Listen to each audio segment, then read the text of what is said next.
Pues bueno, bienvenidos a esta tercera edición de Los Procesalistas, que como ya ha indicado Nadia, pues es un programa semanal para discutir temas de interés en materia de derecho procesal y hoy metiéndonos a terrenos que no son terrenos tan comunes para discutir en estos temas, pero sin duda tienen muchísima relevancia. En este punto, pues yo quisiera presentar a la conferencista del día de hoy, que no solamente es una persona con muchísimas credenciales en la materia, sino que además es una persona de quien me precio de tener una fuerte y linda amistad. La doctora María Fernanda Álvarez es abogada de la Pontificia Universidad Católica del Ecuador y además tiene una maestría en Derechos Humanos por la London School of Economics and Political Science de Londres, Reino Unido. Ha desempeñado funciones en la Defensoría del Pueblo, ha sido directora de Derechos del Buen Vivir en esta dependencia. También ha estado en el Ministerio de Justicia y Derechos Humanos como directora de Derechos Humanos y actualmente se desempeña como directora nacional de Derechos Humanos de la Procuraduría General del Estado. Es decir, representa al Estado en los procesos en el contexto del Sistema Interamericano de Derechos Humanos y el Sistema Universal de Naciones Unidas.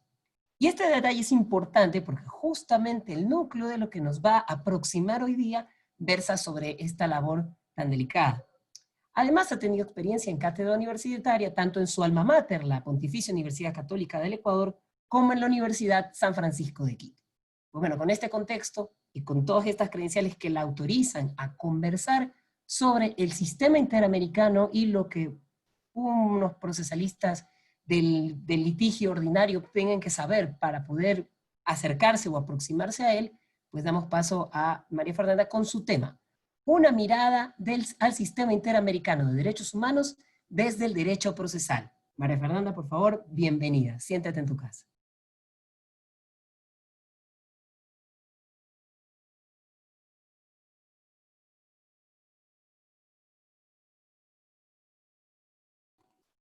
Ahí te acabo de habilitar. Perfecto.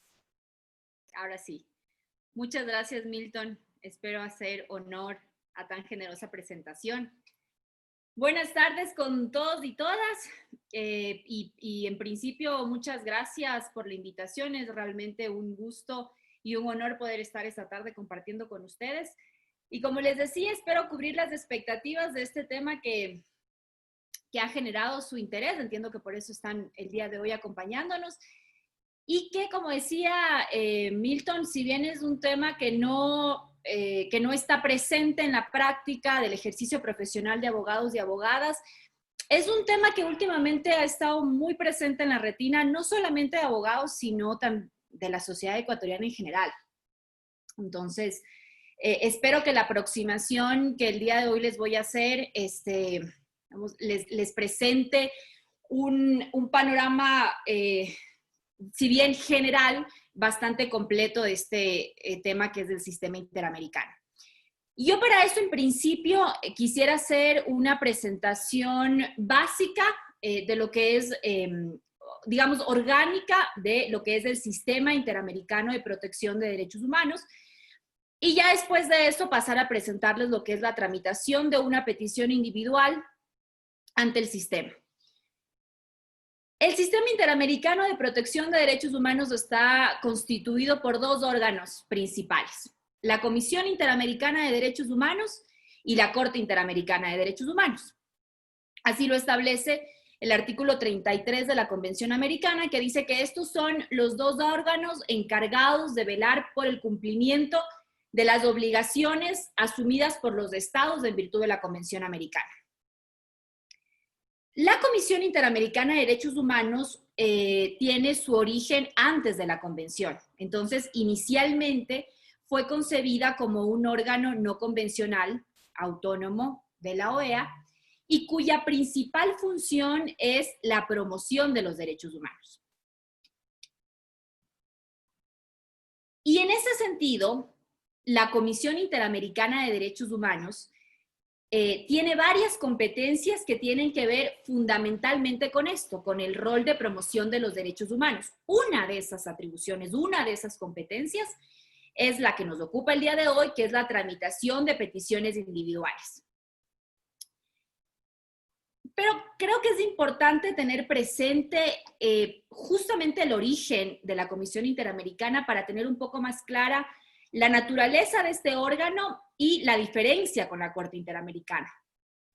Y en efecto, la Comisión Interamericana históricamente ha tenido un papel más político que jurisdiccional. De entrada, porque la Comisión no es un órgano jurisdiccional, el órgano jurisdiccional es la Corte, pero adicionalmente por las labores que ha venido desempeñando. Es decir, el momento histórico en el que surge la Comisión Interamericana era un momento particularmente complejo en Centroamérica, y la Comisión jugó un papel bastante importante en el tema de calmar, digamos, las aguas de la situación que estaba pasando en Centroamérica, y en ese sentido, yo creo que tradicionalmente la Comisión ha tenido un rol más político, sin que eso tenga una valoración negativa, digamos, su rol político precisamente en la promoción del respeto a los derechos en la región. Ahora, la Corte, en cambio, sí ya es el órgano jurisdiccional a la que le compete resolver sobre las controversias presentadas respecto al cumplimiento de la Convención Americana de Derechos Humanos. Y aquí simplemente como un elemento para su conocimiento, me parece súper importante el análisis que hace el juez de la Corte Interamericana de Derechos Humanos en uno de sus tantos votos disidentes, el juez Biogrossi, y él analiza la diferencia entre lo que es el rol de la Comisión Interamericana y lo que es el rol de la Corte Interamericana.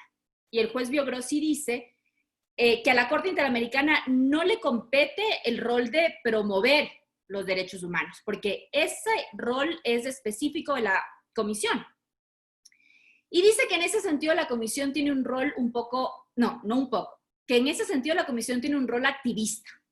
El juez Biogrossi califica la labor de la Comisión Interamericana de Derechos Humanos como una labor activista. Y el juez Biogrossi dice, evidentemente, en el sentido positivo de la palabra activismo. Y que en cambio ya la Corte Interamericana es una instancia, digamos, jurisdiccional propiamente dicha.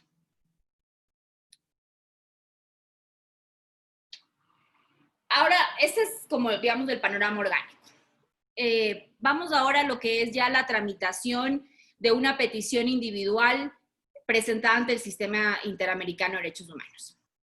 Lo primero que debemos saber es que una petición no se puede presentar en ningún momento ante la Corte Interamericana. La petición tiene que presentarse siempre ante la Comisión. En ese sentido, el primer asunto conocido por la Corte Interamericana, que no es una sentencia en caso contencioso, es el asunto Viviana Gallardo, y en este caso, la Corte analiza la naturaleza del procedimiento que se tiene que llevar ante la Comisión Interamericana de Derechos Humanos y sobre todo la obligatoriedad de ese procedimiento.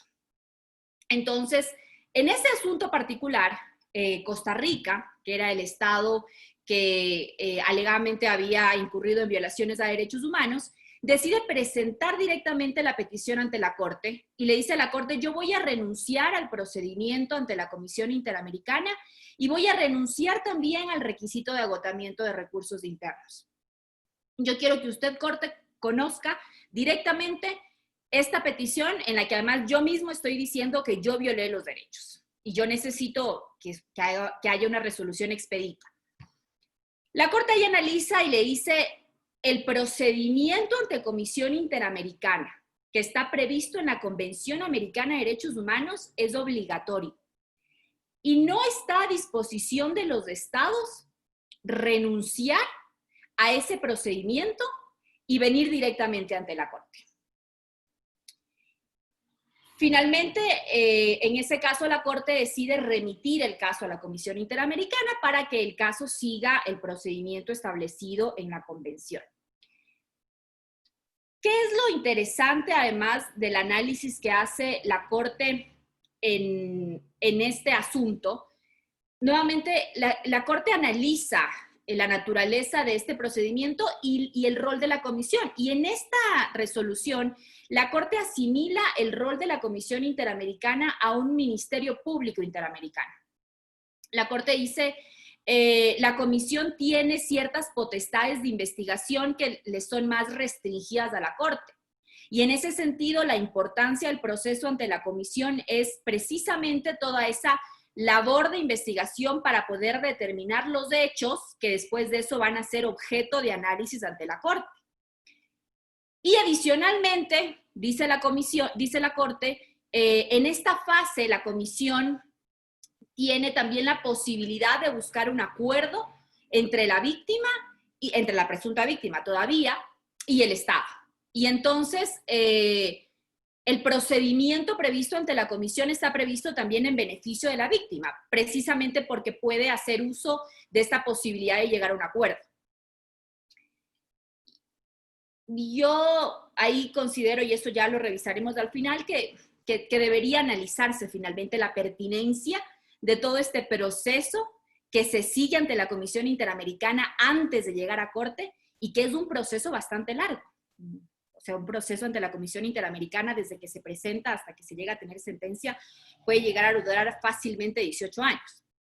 Pero en todo caso, eso fue lo que analizó en este asunto la Corte. Entonces, el primer elemento ahí es que una petición tiene que ser presentada ante la comisión. Jamás se puede recurrir directamente ante la Corte.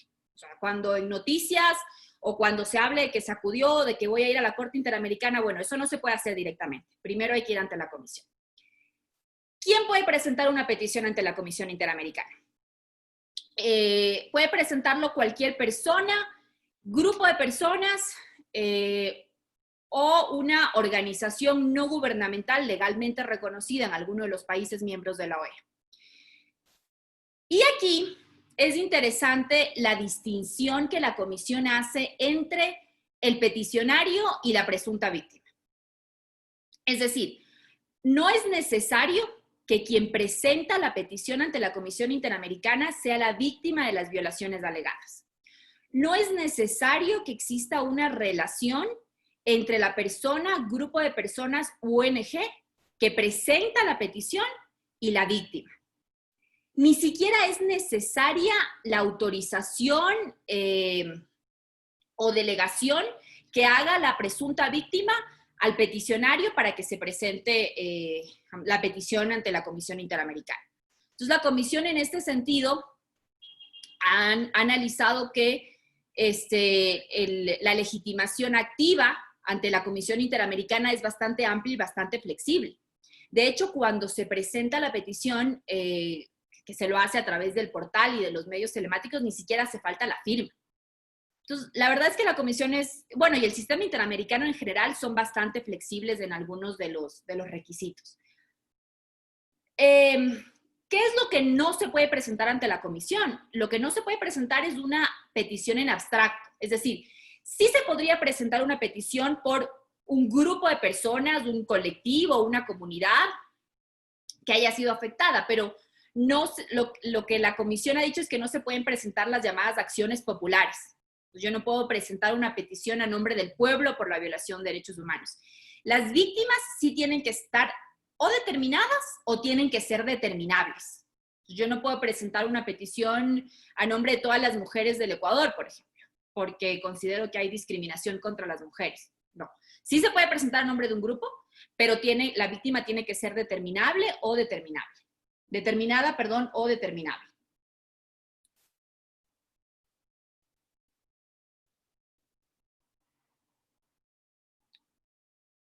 Entonces, ante comisión, existen dos fases en la tramitación de una petición.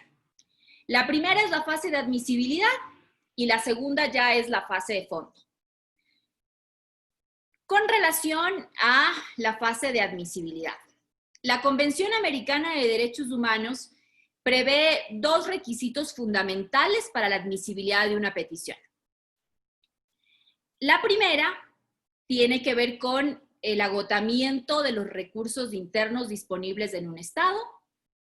Y la segunda establece que la petición tiene que ser presentada en el plazo máximo de 6 meses, contados a partir de la notificación de la última resolución que se haya recibido en sede interna. El requisito de admisibilidad del agotamiento de los recursos internos a mí me parece uno de los temas que más análisis requiere respecto a la tramitación que le da la Comisión Interamericana. Entonces, el requisito del agotamiento de los recursos internos se fundamenta en una de las características principales de todos los sistemas internacionales de protección de derechos humanos, que es el carácter subsidiario de los sistemas internacionales.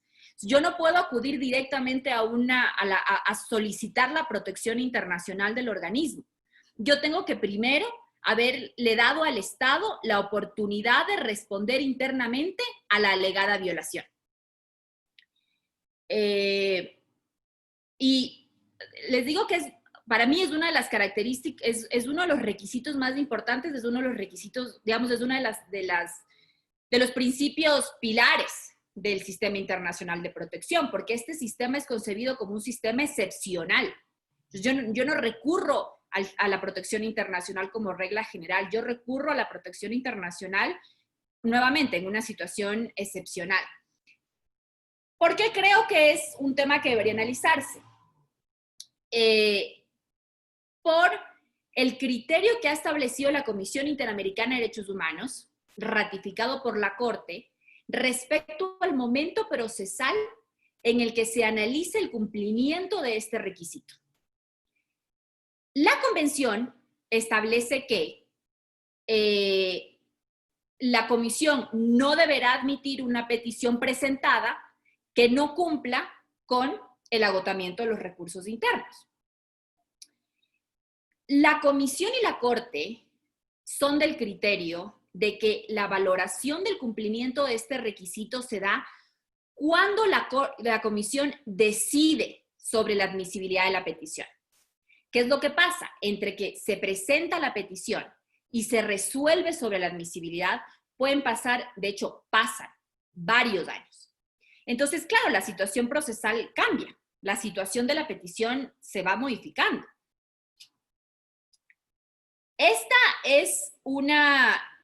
valoración, digamos, este criterio que ha establecido la Comisión Interamericana es distinto al que establece el Sistema Europeo de Protección de Derechos Humanos. En el Sistema Europeo de Protección de Derechos Humanos, la valoración del cumplimiento de este requisito se hace en el momento en el que se presenta la petición. O sea, si al momento en el que se presenta la petición no se han agotado los recursos internos, esa petición es inadmisible.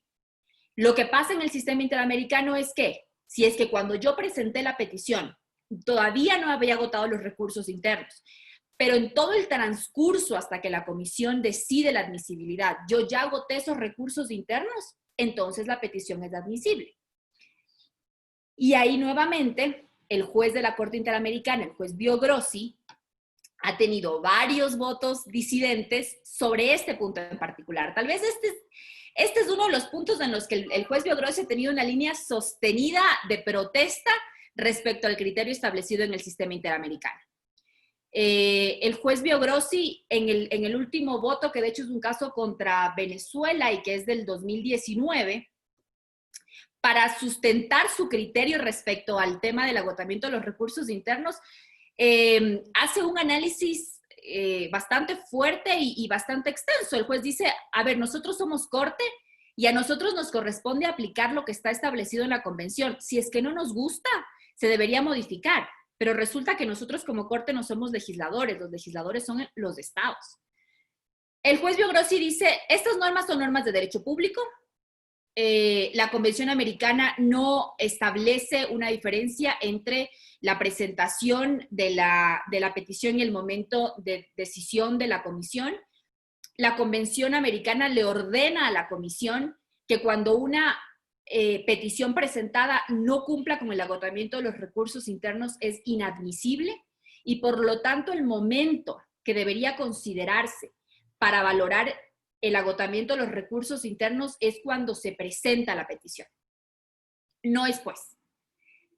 Pero en todo caso, más allá de que se pueda alegar que no debería ser así, el criterio de la comisión es ese y es un criterio ratificado por la Corte Interamericana de Derechos Humanos, que como les decía, para mí es un tema que merece que merece análisis jurídico más allá de que se logre o no modificar la decisión de la Corte. Y luego, como les decía, el otro requisito de admisibilidad que se tiene es la presentación en el plazo de los 6 meses. Aquí nuevamente la comisión ha sido bastante flexible. Una petición podría presentarse incluso fuera de este plazo de los 6 meses. De hecho, nosotros quiero decir, el Estado, ha tenido peticiones que se han presentado días, 15 días, 4 días, no sé, luego de los 6 meses, y que la comisión de todas maneras los ha aceptado. Aquí lo que a mí me parece criticable es que no exista un criterio claro, unos parámetros claros respecto a cuándo se va a perder, o sea, digamos, por qué razón se tiene esta flexibilidad en uno de los 6 meses y cuántos días, o cuál es el parámetro para establecer cuántos días me excedo. Me puedo exceder 3 días, me puedo exceder 15, me puedo exceder un mes. Y lo que termina siendo, vamos, cuestionable es que eso pueda estar árbitro del organismo, que más allá de que sea un organismo internacional y obviamente goza de legitimidad, lo que se les reclama a los estados es justamente la seguridad jurídica y el establecimiento de normas previas claras y aplicables. Creo que hay algunos momentos en los que tal vez eso no se ve con tanta claridad en el sistema interamericano. Entonces, en fase de admisibilidad, bueno, primero ahí hay 2 momentos en fase de admisibilidad. Hay un primer momento en que se tiene una revisión general del cumplimiento de los requisitos, en el que la comisión podría o archivar simplemente la petición o pedirle al peticionario que aporte con más información. Y esa es una parte que todavía no se notifica al Estado. Esa es una revisión que hace la comisión al interno y que de hecho cuando no se decide tramitar peticiones se notifica a los peticionarios sin mayor justificación. La comisión simplemente les notifica que ha decidido no dar trámite. Y luego ya si pasa esta como primera fase, que es una fase bastante preliminar, la comisión le notifica al Estado con el inicio del trámite y le solicita que presente sus observaciones sobre la admisibilidad. Le da un plazo. Aquí también es útil conocer, no sé si sea beneficioso o no, pero los plazos ante la Comisión Interamericana no son plazos fatales. A diferencia de lo que pasa con la Corte Interamericana, en el que sí, si es que se le da al Estado y a los representantes un plazo, se tiene que cumplir. Si se presenta 1 hora después, ya no se recibe. En la comisión los plazos no son plazos fatales, pese a que en el reglamento sí están establecidos cuáles son los tiempos que tiene cada una de las partes para presentar sus observaciones.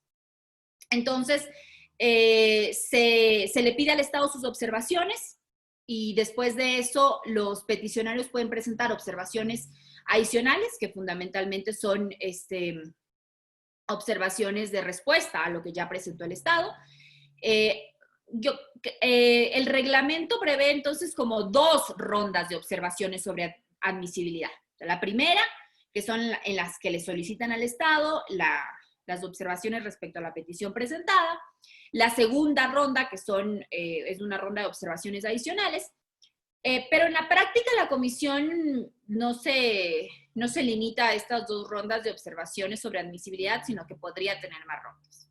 Pero inicialmente eso es lo que está previsto en el reglamento. Entonces la fase de admisibilidad concluye con un informe de admisibilidad o con un informe de admisibilidad, que de hecho son los menos comunes. No sé cómo están las estadísticas de los otros países, pero en estadísticas no sé si es que es del 95% de los informes que al menos tenemos hasta ahora son informes de admisibilidad. Y ahí la comisión determina cuáles son los derechos que declara admisibles. Y con esto ya se pasa a la fase de fondo. En la fase de fondo, se solicita primero las observaciones adicionales de fondo a los peticionarios. Y después de eso se le solicita las observaciones de fondo al Estado. No, esta es la primera vez en que el Estado se va a pronunciar sobre el fondo del asunto. En esta fase, en fase de fondo, antes de que la comisión emita un informe de fondo, existe la posibilidad de que se llegue a un acuerdo de solución amistosa. El acuerdo de solución amistosa, la verdad es un mecanismo bastante utilizado por países como Colombia, Argentina y México, y es un mecanismo no muy poco usado en el Estado ecuatoriano. Ahí hay algunas razones por las que se dificulta el acuerdo de solución amistosa, pero entendamos que en esta fase todavía no existe ningún pronunciamiento del organismo internacional respecto al fondo del asunto, es decir, que el acuerdo de solución amistosa es eminentemente voluntario. Y para mí, por ejemplo, una de las principales trabas para el acuerdo de solución amistosa en el Ecuador serían las dificultades posteriores para iniciar acciones de repetición.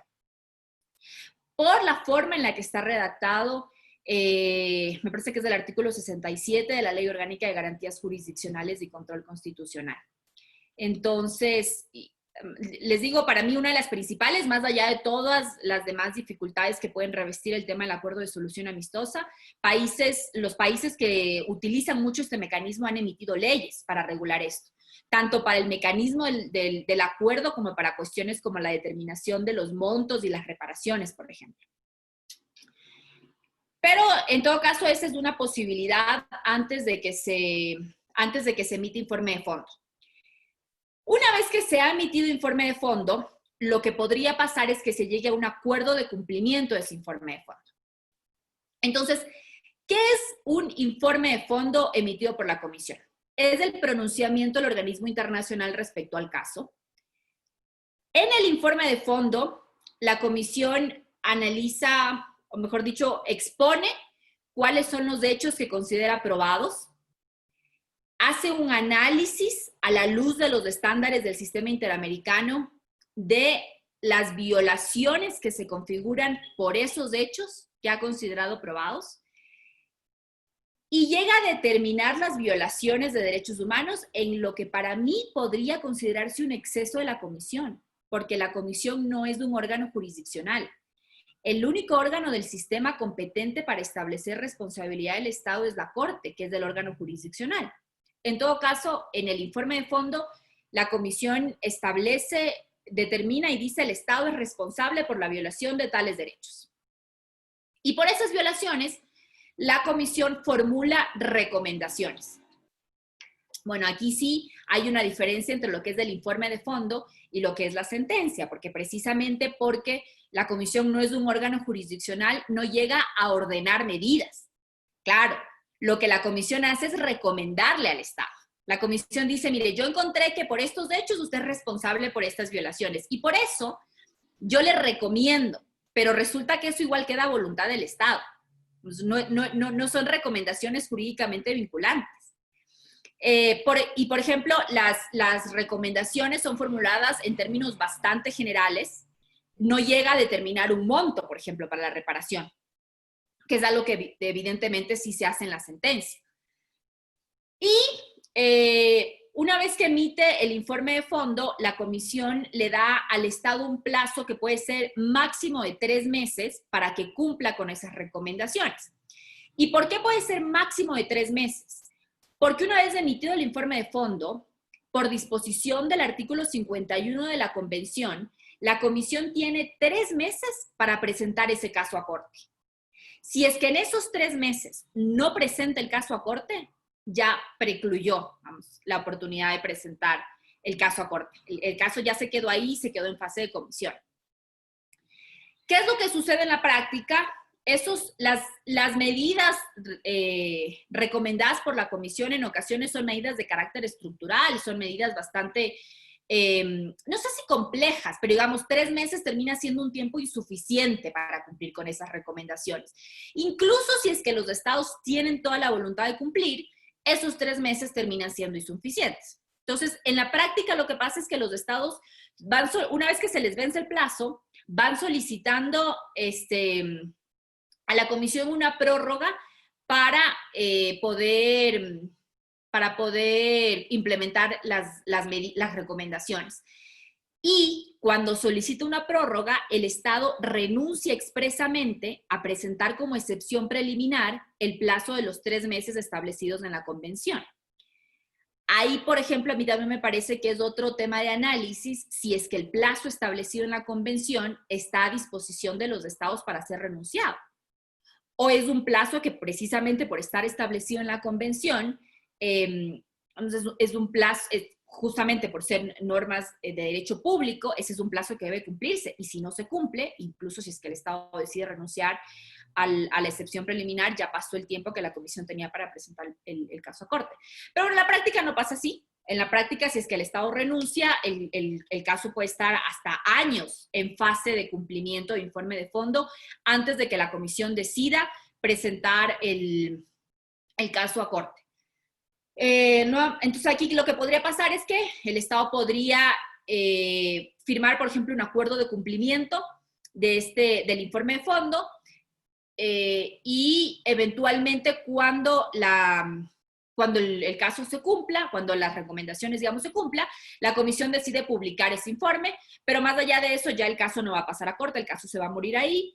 Y otra de las posibilidades que existe es que hay casos que, por ejemplo, la comisión ha decidido publicarlos, más allá de que haya existido un acuerdo con el Estado, por las valoraciones que deba hacer. Yo creo que deberían haber muchos más casos publicados. Eso ya lo podría decir ya al final en el tema de conclusiones. Pero esa es una posibilidad también, que la comisión decida publicar el caso y que se quede en fase de cumplimiento y que no vaya a la Corte Interamericana. De lo contrario, el caso ya pasa a Corte Interamericana, la comisión le notifica al Estado la decisión de que el caso pase a corte. Ese es uno de los momentos más feos cuando uno recibe una notificación de la Comisión Interamericana, cuando en lugar de llegarle la prórroga, le llega el paso a corte. Y ya, entonces ahí ya se abre la fase de corte.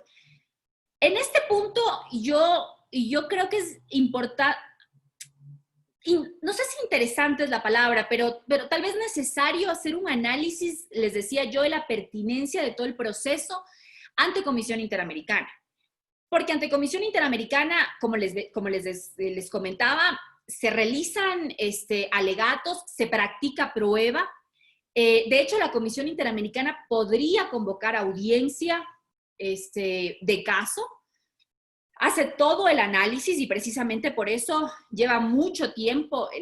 La mayor parte del tiempo de un caso ante el sistema se da ante la comisión, pero finalmente todo lo establecido ante Comisión Interamericana va a ser objeto de litigio ante la Corte Interamericana. Entonces, por ejemplo, la cuestión de admisibilidad y de excepciones preliminares. Las excepciones preliminares tienen que ser alegadas en fase de admisibilidad ante Comisión Interamericana. Si es que no se alegan en ese momento, el Estado ya perdió su oportunidad de alegarlas. Ahí hay preclusión. Si es que no las alegó ante Comisión Interamericana, en fase de admisibilidad ya no las puede alegar ante Corte. Pero lo que pasa es que ante Corte se va a volver a discutir el tema de excepciones preliminares. O sea, la comisión ya analizó los alegatos del Estado con respecto a eso, pero ante Corte se va a volver a discutir eso. Uno de los defectos del informe de fondo emitido por la Comisión Interamericana es que establece el marco fáctico que se va a litigar ante Corte. Los hechos establecidos en el informe de fondo van a ser los únicos hechos que se van a poder debatir ante Corte. Pero esos hechos no son hechos que se consideran probados. De todas maneras, esos hechos también van a ser objeto de debate ante Corte y van a ser objeto de prueba, además, ante Corte. Entonces, y luego, finalmente, haciendo relación a lo que les comentaba al inicio respecto a la labor que tiene la comisión de ser mediadora y que tal vez una de las, digamos, de las ventajas del proceso ante comisión es justamente lo del acuerdo de solución amistosa, ante Corte también se puede llegar a acuerdo. Y de hecho se ha llegado a acuerdo. Entonces, nuevamente, a mí sí me parece importante hacer una valoración. Ahí, por ejemplo, en el sistema europeo de derechos humanos hubo una reforma y actualmente, antes pasaba lo mismo que el sistema interamericano, hoy por hoy ya no. Hoy por hoy la fase de admisión es, digamos, hay jueces sí de admisión, pero ya no se pasa por todo el mismo proceso. Porque finalmente termina siendo un proceso bastante similar y mucho más extenso, el proceso ante comisión, que sigue siendo un proceso adversarial. Pese a que la comisión, como lo dice también el juez Biogrossi en sus votos disidentes, no tiene un rol imparcial. O sea, porque la comisión también va a estar... la comisión tiene la obligación, además, de comparecer en todos los procesos ante la Corte. Y obviamente la comisión va a defender lo que estableció en su informe de fondo, y en su informe de fondo además va a ser la determinación de las responsabilidades. Entonces, ahí a mí sí me parece precisa, por ejemplo, la comparación que en su momento se hizo a la comisión con un Ministerio Público Interamericano. Otro tema ahí, tal vez solamente para su conocimiento, es que el rol de la Comisión Interamericana ante la Corte perdió bastante protagonismo con las últimas reformas, porque antes el rol protagónico lo tenía la Comisión ante Corte. Hoy por hoy el principal rol es de los representantes de las víctimas. El principal rol en alegatos y sobre todo en práctica de pruebas. La comisión, por ejemplo, cuando solicita un peritaje ante Corte, tiene que justificar el interés interamericano para eso. Entonces, no es que lo pueda hacer en cualquier momento. Los representantes, en cambio, sí tienen más libertad para eso, así que hoy por hoy el papel de los representantes ante la Corte es mucho más relevante y mucho más protagónico. No sé ya finalmente cuánto tiempo estoy y si me he excedido, pero solamente así como para hacer chiquito la fase ante Corte. El antecorte, como les decía, la comisión ya remite todo el expediente ante la Corte Interamericana, y después de eso los representantes tienen un tiempo para presentar su escrito de solicitudes, argumentos y peticiones, que es conocido como ESAP, que es su demanda. Ahí también anuncian cuál va a ser la prueba que van a presentar, la prueba documental, la prueba pericial y la prueba testimonial. Después de eso, eso se corre traslado al Estado, que tiene también tiene 2 meses para poder responder a ese ESAP. Y nuevamente, en su contestación, el Estado ahí tiene que también anunciar su prueba, la misma prueba que puede ser anunciada por los representantes. Y después de eso viene una fase de impugnaciones de lado y lado. Bueno, la comisión también puede hacer observaciones, impugnaciones tanto a los declarantes como a los peritos propuestos. Y ya luego de este intercambio de observaciones y de impugnaciones, la Corte tiene la potestad de convocar audiencia. Esto es importante saber que esto es facultativo, aunque en la mayoría de casos la Corte Interamericana convoca audiencias, termina siendo excepcional los casos en los que resuelve sin convocar audiencia. La audiencia es potestativa y de hecho ni siquiera es que tiene que justificar por qué razón no convoca. Claro que la Corte entiende que el momento de la audiencia es posiblemente de los momentos cumbre para las víctimas de las alegadas violaciones, y precisamente por eso en la gran mayoría la Corte decide convocar audiencia. Y después de eso, ya la Corte, bueno, después de eso viene una fase en que se presentan los alegatos finales escritos, que además se basan en las observaciones realizadas por la Corte en el momento de la audiencia, y ya después de eso se emite la sentencia. A mí aquí me parece también importante recordar que en fase ante Corte no existe ninguna posibilidad ni de recurso ni de solicitar aclaración a alguna de las sentencias, y yo tengo algunos ejemplos de algunos casos en los que sí haría falta que la Corte aclare ciertos puntos o que no resolvió, o que, bueno, puntualmente que no resolvió, pese a que estaban planteados y que tenían que haber sido resueltos. Y eso me parece que tanto por parte del Estado como por parte de las víctimas. La única posibilidad que tienen, la única posibilidad que se tiene de la sentencia es la posibilidad de interpretación. Pero la verdad es que la interpretación, la solicitud de interpretación es bastante limitada. Y ya finalmente luego de eso viene la fase de seguimiento al cumplimiento de la sentencia emitida por la Corte. Y creo que así, en términos generales y bastante rápidos, he intentado darles un panorama en la medida de lo posible completo de lo que es el litigio ante el sistema interamericano. Bueno, yo quiero, en primer lugar, agradecer y destacar la calidad sucinta, la calidad de síntesis para mencionarnos este mundo y tener una aproximación. Y una aproximación que nosotros, los que estamos escuchando, podemos incluso, para poderlo comprender, hacer paralelismos con cuestiones relacionadas a los procesos de la jurisdicción nacional a los que estamos más familiarizados. Yo en eso me he quedado sorprendidísimo para bien. Agradecemos muchísimo a María Fernanda esta sucinta. Yo tengo un montón de notas y justamente vamos a continuación a esta parte de diálogo y preguntas. Y para la primera interrogante, quisiera darle paso pues pues, nuestra moderadora, no es moderadora, ¿cómo es la palabra? A nuestra maestra de ceremonias de todos los procesalistas, que es nuestra querida Nadia, que tiene preparada una pregunta para ti, María Fernanda. Nadia, por favor. Gracias, Milton. Gracias a todos los que están aquí presentes. María Fernanda, un gusto conocerte y un gusto escucharte. Me ha parecido completa tu conferencia. Soy muy, muy amante del derecho internacional y sobre todo me considero una activista de los derechos humanos y estoy muy pendiente de todo lo que hace la Comisión y la Corte, etcétera, etcétera. Y es aquí donde me han surgido varias dudas, ¿no? Sabemos que con la entrada en vigor de la Convención Americana de Derechos Humanos, a la Comisión se le otorgaron otras funciones u otras facultades, entre ellas la de emitir recomendaciones a los estados. Y es lo que tú has hablado respecto de cuando se hacen las peticiones individuales y la comisión recomienda, y bueno, se entiende que el estado o los estados en el plazo determinado deben de cumplir con estas recomendaciones.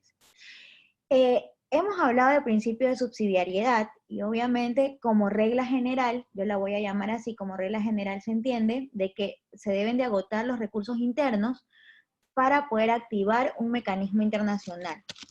¿Ya? No obstante, el artículo 8 de la Convención Americana de Derechos Humanos refiere a la protección de las garantías judiciales.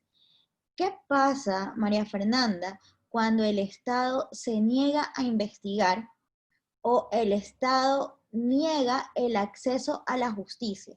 Si el Estado me está negando el acceso a la justicia o se niega a investigar, es evidente que es imposible que yo pueda agotar los recursos internos porque el Estado no me lo está permitiendo. Entonces, ¿vale solamente decir que el sistema interamericano de derechos humanos es subsidiario o en medida del cumplimiento de los derechos que el Estado haga a los que se encuentran establecidos en la Convención, también va a tener una suerte de complementario? Es bien sabido de que a la luz de la protección de los derechos humanos, el primer llamado a protegerlos son los estados, sí, es verdad, ¿ya? Y que luego de eso viene el Sistema Interamericano de Derechos Humanos a complementar esa protección. Pero ¿qué pasa cuando el Estado no lo hace? Incumple ese deber, incumple esa obligación. Igual no podría acceder porque no agoté los recursos porque el propio Estado no me permitió, o también tiene suerte de complementariedad. Muchísimas gracias, María Fernanda.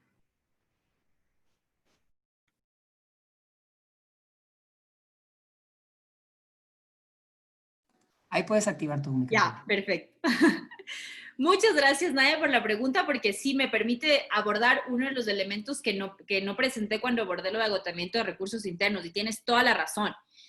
El agotamiento de los recursos internos, como tú decías, es la regla general, pero por supuesto que tiene excepciones. Y justamente son lo que tú presentabas. Entonces, si es que la víctima no agotó recursos internos, pero no porque no quiso, sino porque o el Estado se demora demasiado, por ejemplo, en dar respuesta, o por las condiciones fácticas o jurídicas del Estado en ese momento era imposible acceder a esos recursos, o incluso aunque se accediera a esos recursos, la efectividad de los mismos era nula. Entonces, sí, efectivamente tú tienes ahí dos excepciones. Lo que pasa, claro, es que ahí entonces la víctima lo que tiene que alegar, lo que tiene que justificar no es el agotamiento, sino que se cumplían con las excepciones para la falta de agotamiento de recursos internos. Porque, en efecto, si bien el agotamiento de los recursos internos termina siendo concebido en beneficio del Estado o que favorece al Estado, eso también implica una obligación del Estado de tener en su sede interna los recursos idóneos y efectivos que tienen que ser agotados por la víctima. Entonces, cuando el Estado alega que se cumple con la excepción de falta de no agotamiento de los recursos internos, tiene que presentarle a la comisión cuáles son los recursos que tenía previsto en su legislación, que eran adecuados y que eran efectivos y que no fueron agotados por la víctima. Entonces, si bien inicialmente quien justifica el cumplimiento o la excepción tiene que ser la víctima que presenta la petición, cuando el Estado alega esa excepción tiene que demostrar que tenía esos recursos y que los recursos cumplían con los estándares del sistema. Sí, efectivamente ahí están las excepciones que además están previstas también en la convención, por supuesto que sí. Pero esto no terminaría siendo que el Estado se va a beneficiar de su ineficiencia y no va a poder ser llevado a instancias internacionales. Muchísimas gracias, María Fernanda. Y la verdad es que Nadia ha empezado con un puntazo esta ronda de charla, porque a propósito justamente de la disertación de María Fernanda, pues hemos visto que ella ha hecho un panorama sobre la actuación de la Comisión antes de llegar a la Corte Interamericana. Y justamente uno de los primeros puntos están relacionados con la admisión. Un poquito más adelante, tomando aún dentro del contexto de la actuación de la Comisión, yo quisiera hacer una pregunta. María Fernanda, tú has mencionado que existen 2 etapas en la admisibilidad. Si esta primera etapa, donde, si lo comprendí bien, se hacen esta verificación de estos 2 requisitos fundamentales, ¿no? La idea del plazo de 6 meses, la idea del agotamiento con estos detalles, y esta segunda etapa donde ya el Estado participa, y se hacen estas rondas de observaciones. En concreto, las rondas de observaciones implican actuaciones in situ de la comisión se desplaza, implica solamente un papeleo burocrático. ¿Cuál es el contexto de estas rondas de observación?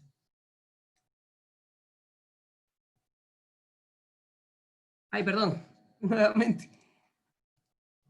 Por favor, ahora sí ya está. Ya, creo que ya no me voy a silenciar. Porque... Sí, te agradezco. Ya, es culpa mía, me silencio por gusto. A ver, en la primera fase en realidad revisan otros requisitos, ¿no? Porque, por ejemplo, algunos de los requisitos de las peticiones es que se presente el nombre de quien presenta la petición, correo electrónico, domicilio, bueno, algunos otros requisitos. Bueno, también el tema de los 6 meses y obviamente hace una revisión inicial, pero es como un filtro de forma. Yo sé que igual seguimos estando en admisibilidad, pero es más bien un filtro de forma, de que la petición cumpla con los requisitos mínimos para que puedan conocer esa petición. Ya la fase en la que participa el Estado sí ya es una parte más bien de alegatos, y sabes que fundamentalmente lo que pasa en esta fase es que el Estado aporta información. Yo les decía que los plazos ante Comisión Interamericana no son plazos fatales, y posiblemente una de las razones es porque la Comisión necesita la información que le presenta al Estado, que es información oficial, para poder tener más elementos de resolución.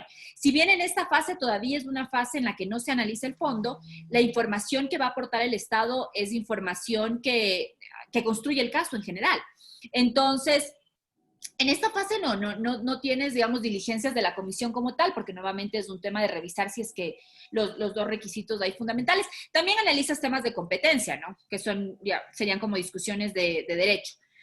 Pero para responderte en términos de cuál es la principal actuación que pasa en esta fase, yo creería que es del aporte de información y de documentos que hace el Estado. Justamente cuando quiere justificar las alegaciones que hace, tiene que presentar información. Eso es lo que pasa ahí. Y ya luego las alegaciones que se hacen de lado y lado.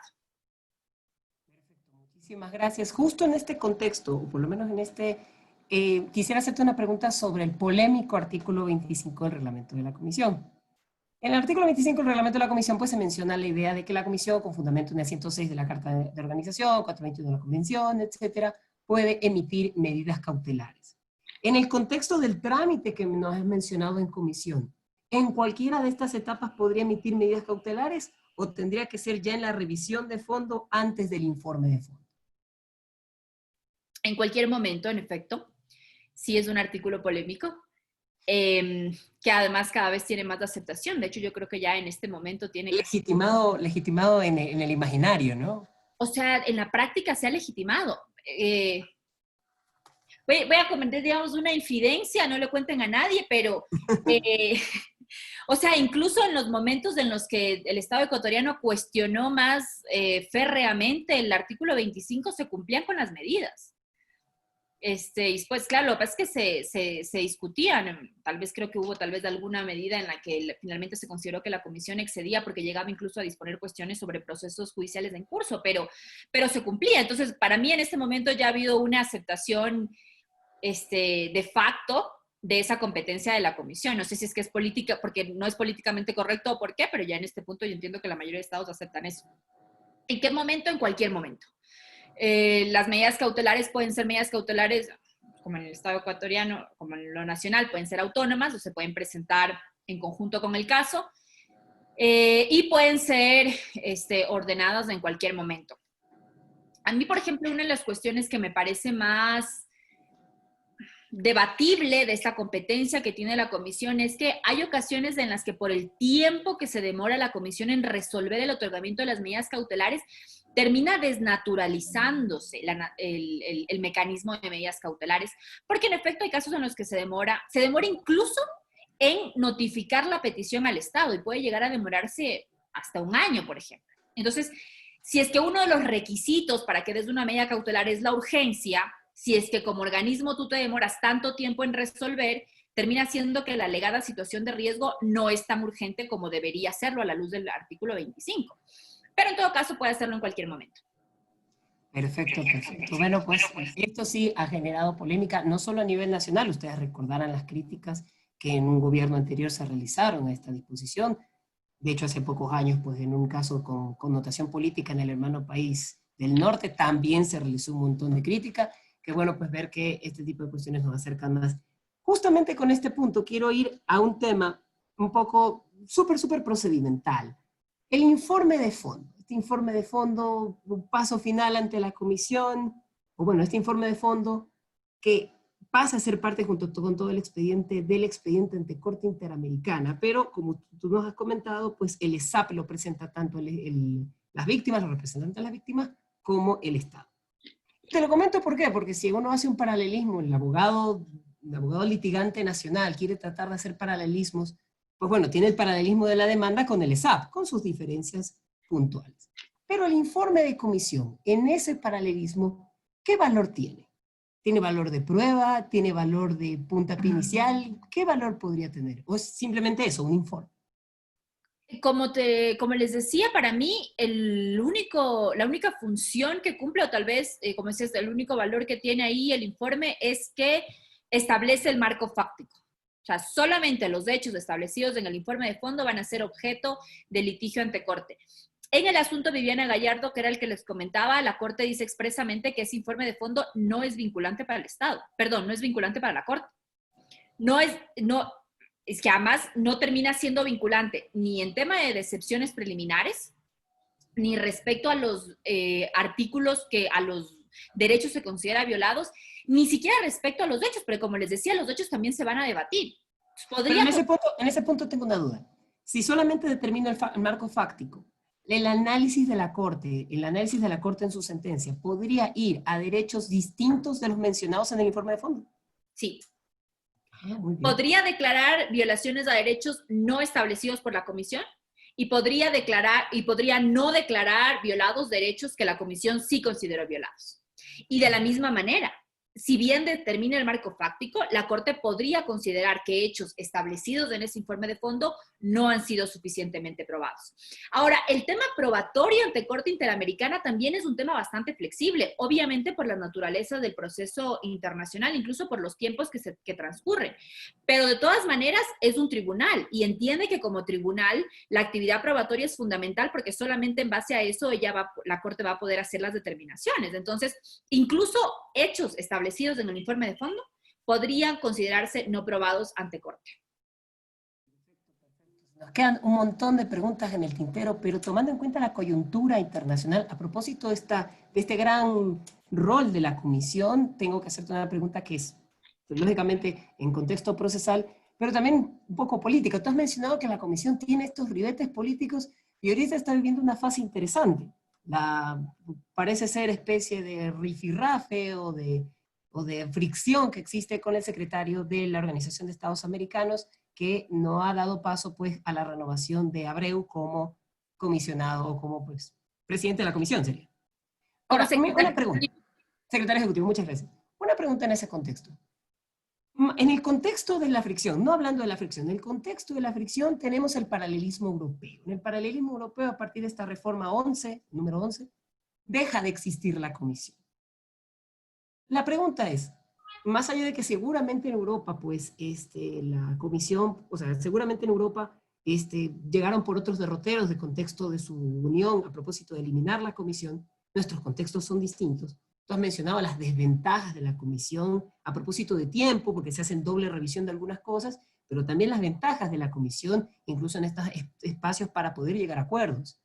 Una pregunta, bajo tu visión, ¿tú crees que la comisión tiene sus días contados en la estructura del sistema interamericano? Una. Y dos, ¿tú crees que sea necesaria una reforma del sistema y, a tu criterio, en qué pinceladas? Con respecto a la primera pregunta, un no categórico.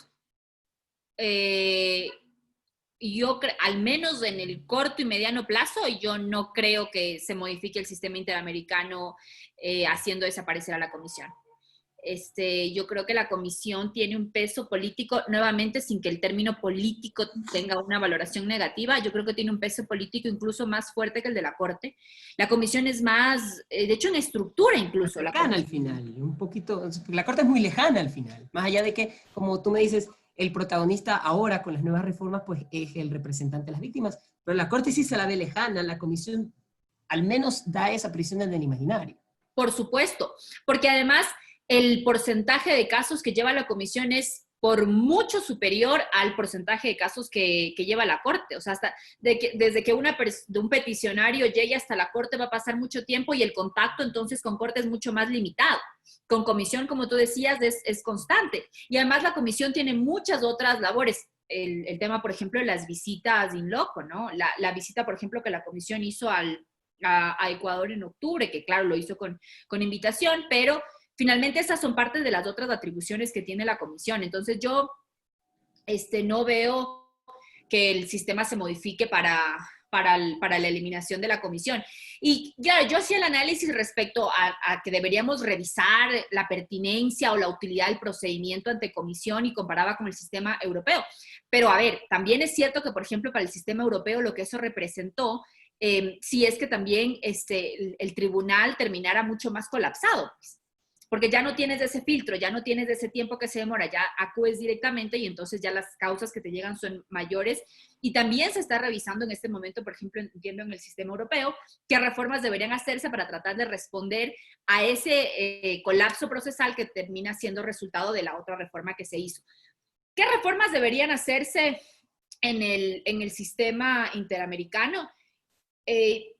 O sea, yo no creo que tenga que ir en la línea de si desaparece o no uno de los órganos principales, porque por supuesto la comisión tiene ahí un rol importantísimo en el tema de la promoción de los derechos, pero sí me parece que debería analizarse, por ejemplo, la naturaleza del procedimiento, porque nuevamente, el trámite de peticiones individuales es una de las tantas competencias que tiene la comisión para cumplir con su rol que es preeminentemente de promoción.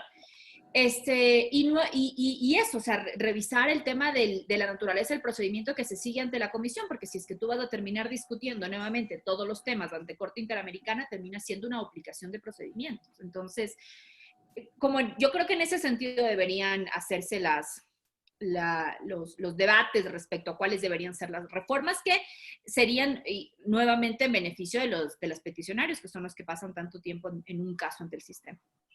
Muchísimas gracias, María Fernanda, primero por esta respuesta que toca temas polémicos y de actualidad. Yo quiero pues agradecer muchísimo a la palestrante del día de hoy y, bueno, pues agradecerles a ustedes por tenernos en sus celulares seguramente otra semana más.